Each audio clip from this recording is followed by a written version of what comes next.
Imagine downloading an app to learn Spanish, then getting guilt-tripped by a green owl in your dreams for not finishing your lesson. Sounds crazy, right? That's Duolingo. What started as a regular app for learning languages is now one of the most observed and beloved hotspots on the internet. Duolingo didn't just become popular, it became viral, showing up on your TikTok feed, your favorite meme page, and even on your cousin's birthday party in the form of a costume. But how did a language app turn into an internet legend? Why did that strategy work so well? And more importantly, how can you imitate the same strategy for your business? Today's video is going to be more than just a walk down memory lane, so stay tuned because you might be gathering key expansion ideas from this feisty looking owl. But before we move ahead, do subscribe to our channel. A long time ago, before Duo became a walking meme, Duolingo was just an idea on a whiteboard. It came from a man named Luis von Ahn. He was from Guatemala and already pretty famous in the tech world. You know those weird squiggly words that you had to type in to prove that you're not a robot?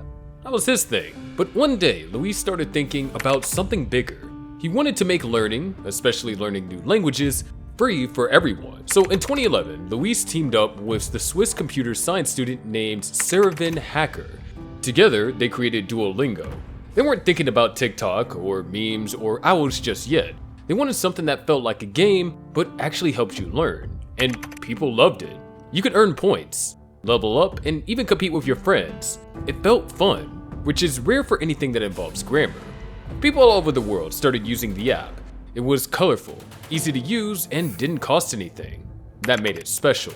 Most language programs were expensive, but Duolingo was giving it away for free. It felt kind and clever at the same time. But even with all the downloads and good reviews, something was missing. The app was useful, yes, but it didn't feel alive. It didn't have that spark, that thing that made people want to tell their friends or post about it online. It was like a really nice pencil, great to have, but not something you think about after you use it. And so while Duolingo kept growing quietly in the background, it was waiting for the next big idea to really help it stand out. And guess what that would be? By the time 2019 rolled around, Duolingo had already become one of the top education apps in the world. Millions of people have downloaded it, schools were using it.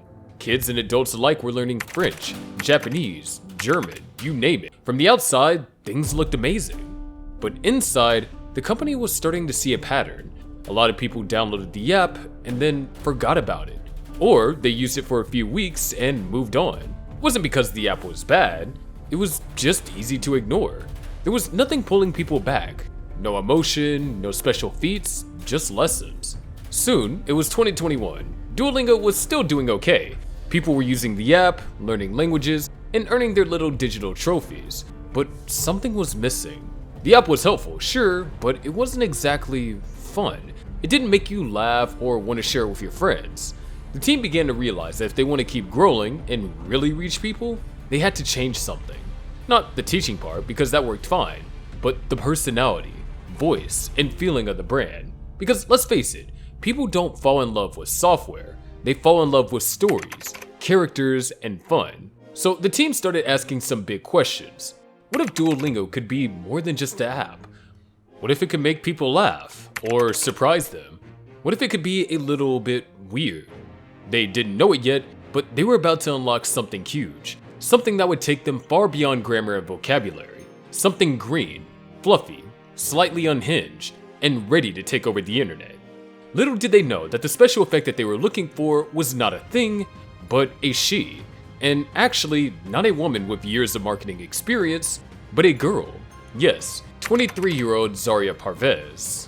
She was a fresh out of college social media manager with a knack for understanding what makes the internet tick. She looked at Duolingo's TikTok account, which was gathering digital dust, and saw potential. With a mix of creativity and a dash of daring, she decided to shake things up. Zaria transformed Duo, the green owl mascot, from a silent app icon into a full-blown internet personality. Duo started appearing in TikToks, not just reminding users to practice their Spanish, but doing so in the most unexpected ways. He danced, he cried, he even pretended to be heartbroken when users ignored their lessons. It was weird, funny, and exactly what people didn't know they needed. But guess what? The internet took notice, because shortly after, Duolingo's TikTok followers skyrocketed from a modest number to millions. People weren't just using the app, they were talking about it, sharing videos, and engaging with Duo as if he were a real person. The comment sections became a playground, kind of like a community, with users joking, confessing their love for Duo, or playfully begging for forgiveness for missed lessons. And the crazy part is, this wasn't just a fluke. Zari and her team paid close attention to what resonated with their audience. They leaned into the wild trends, the humor, and the authenticity that made Duo relatable. The strategy wasn't to be perfect, but to be human, or in Duo's case, a very expressive owl. By embracing this awkward, self-aware humor, Duo also became part of internet culture. And as it turns out, making people laugh while they learn is a pretty effective way to keep them coming back. Now, you might be thinking, that's all fun and games, but did it actually help the business? Oh, it did. Big time. In 2023, Duolingo's revenue was a respectable $530 million. Not too shabby. But then, the magic happened. By the end of 2024, revenue had jumped to $748 million. That's a 41% increase in just 1 year. And currently, the projections for 2025 are aiming for the stars, with estimates reaching up to $996 million. But revenue is just one side of the coin. What about profit? In 2023, Duolingo's net income was $16 million. Fast forward to 2024, and that number soared to $88.6 million. That's more than a five-fold increase. It seems that making people laugh while they learn is not just good for the soul, it's great for the bottom line. User engagement also saw a significant uptick. By the first quarter of 2025, daily active users reached 46.6 million, and monthly active users combined to 130.2 million. Paid subscribers? A whopping 10.3 million. These aren't just numbers, they're people around the world choosing to spend their time and money on Duolingo. So, what's the takeaway here? Duolingo's decision to embrace a bold, unconventional social media strategy didn't just earn them internet fame, it translated into real, measurable business success. By connecting with users on a personal level and making learning enjoyable, they turned an educational app into a cultural phenomenon and a financial powerhouse. At first glance, it all looked totally random.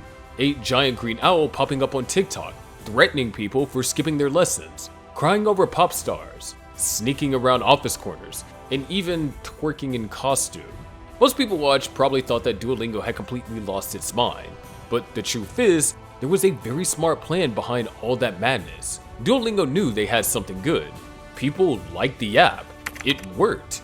But in a world full of millions of apps and even more distractions, just being good wasn't enough anymore. They needed to be unforgettable.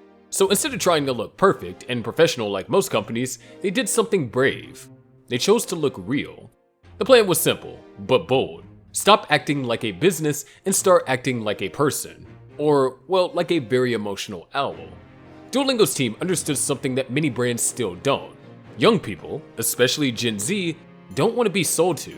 They want to be entertained. They want to laugh and feel like you're in on the joke. So Duolingo leaned hard into that pop culture. If Dua Lipa was trending, Duo would write her a love letter. If a dance was blowing up on TikTok, Duo was out there learning the moves. And when people made fun of the app, Duolingo laughed right along with them. That's called self-mockery. It's when you're not afraid to poke fun at yourself. And really, it makes people trust you more. Because if you're not trying so hard to be perfect, you must be pretty confident in who you are. The company also gave a lot of creative freedom to its social media team. They weren't held back by long approval chains or stiff brand rules. If something was funny or risky or completely strange, they went for it. And guess what? It worked. Not just for the likes and the lol memes, but for business too.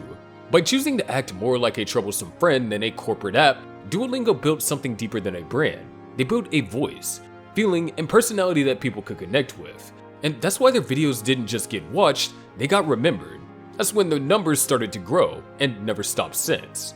Even with all the jokes and memes, Duolingo never stopped improving what it was actually built for, helping people learn. And lately, it's been stepping up in ways that feel pretty futuristic. One of the biggest moves came with something called Duolingo Max. It's a new premium feature that uses artificial intelligence to make learning feel more like a conversation. Instead of just tapping buttons or matching words, users can actually chat with an AI-powered tutor, ask questions, and get real-time feedback. The app even uses video-style interactions to make lessons feel more alive. It's like having a language teacher in your pocket. but this one never gets tired or gives you homework. They also expanded the number of language courses in a huge way.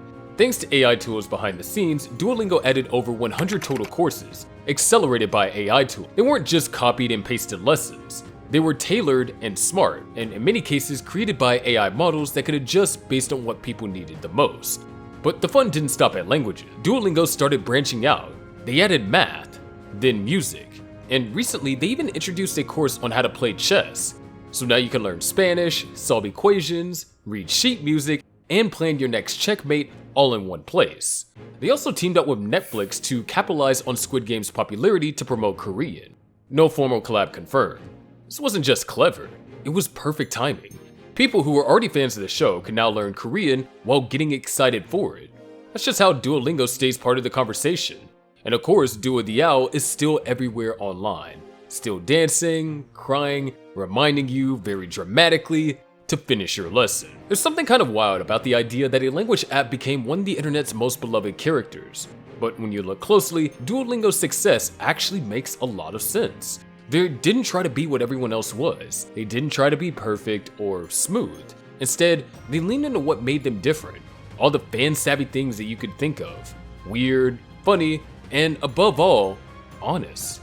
That's what a lot of brands miss. People don't connect with companies. They connect with personalities. They connect with things that make them feel something. Even if that something is a strange little owl showing up on your For You page yelling, "Did you forget your Spanish lesson again?" Duolingo also took smart risks. They gave real power to a young creative team. They didn't overthink things, they let the internet help shape the brand, and instead of fighting for control, they joined in on the fun. So brands trying to figure out how to stay relevant today, there is a lesson here. Don't be afraid to show personality. Don't be afraid to laugh at yourself. And definitely don't be afraid to try something new, even if it's weird. Because weird works. Weird gets remembered. And in a world full of noise, that's everything. Duolingo set out to teach people new languages, but in the end, it taught something else too. It taught brands how to be real and how to be human. And if you haven't done your lesson today, you already know who's waiting. Anyways, do like the video and subscribe to the channel and stay tuned for more brilliant brands and bold ideas. And of course, see you in the next one.